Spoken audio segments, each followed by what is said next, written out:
Tell me about Estonian Tantra Festival. Oh my gosh, the Estonian Tantra Festival just ended, and I had the honor to be invited as a teacher, and I loved it so much. From the very first second to the last moment, and in the last moments, the closing ceremony, I was crying because my heart, my heart was so expanded, and there was so much beauty. I remember the moment when I arrived and I was welcomed with so much heart and so much like really personal, people being so happy to receive the teachers and then to receive the participants. So the whole festival was carried by so much sweetness and love, and that was like the red thread throughout the whole festival. Also, we had a lot of people who were at the festival, Tantra Festival, the very first time, and there is this euphoric this hungriness, this like wanting to breathe it all in, to taste it in your mouth, to take it into your body, and it was just so pleasurable to be teaching and to offer workshops, and then people are coming and they're opening their hearts, and there was so much yes to life and so much celebration.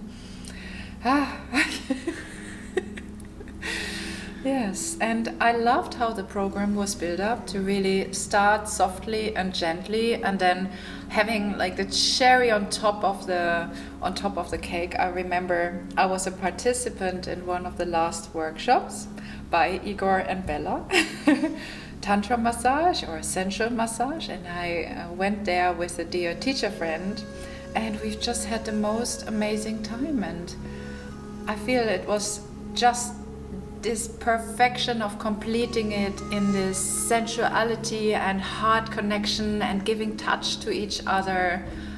It was so beautiful. Yeah. Mm-hmm. And something else about this festival, so the venue, the location itself. Oh, now I have tears still in my eyes.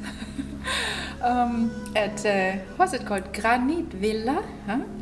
And hosted by this amazing artist, Tauno, and the whole venue is so special. Like, he's an artist, there are sculptures everywhere, there are paintings everywhere, there's art everywhere. There was a shibari performance, and he was going there and sculpturing something at the same time. And at the end of the shibari performance, he had 2 sculptures, and I was just like, how is this possible? So all this energy of also the arts and a big playground, like there are massive swings, and it was everywhere. It's so special to have this creative part and this creation itself in it. Can't wait to be back. I hope I'll be invited again. Yeah. Mm-hmm. Tell me a little bit about yourself and the work that you do, and how do you help people? Yeah, so everything what I'm offering these days as a facilitator is sourced by my own healing journey, and I'm really interested in, or my research in life is about how can I live life, experience life in this body. So how can I open up my body, open my energy channels, embracing all emotions, and really create a healthy relationship with me and my body, and then from that perspective connecting with others, so that I can have a really deeply grounded, aligned me, and from that space connect and have real intimacy. And it's such a different living what I'm living now, so all what I'm offering is around that. So how can I feel safe, how can I be grounded, how can I have real healthy connections, how can I enjoy life, how can I celebrate life, because those spaces can be really deep when we are releasing layers of pain from the body. And also we need to celebrate this, not to forget that, and saying like, yes, I'm on the path, this is really what counts, I'm on the path, and it's a journey and no one knows where we are going, and still we are moving forward and we are growing together. And it's like almost like a beautiful love virus, creating these spaces when people are connecting and feeling safe, and then they get this taste, and once you got the taste, you can't turn back. You need to spread the love. So everything is around that.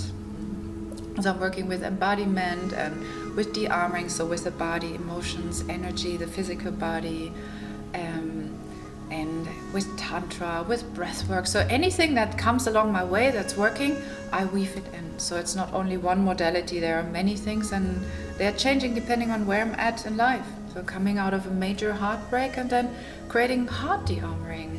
Like as one thing, like I was like, oh my gosh, I have so much pain, so what do I need right now? So, and the creation is what I needed, and now I can give it, move forward with it, and share it with other people. And that space here at the Tantra Festival was so amazing, having 200 or 250 people in a heart de-armoring for 2.5 hours, just 2.5 hours, and it was such a deep space.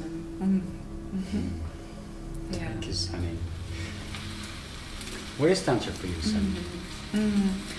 Tantra means weaving, and Tantra for me is a path of life, and it's a path of life where I'm embracing everything.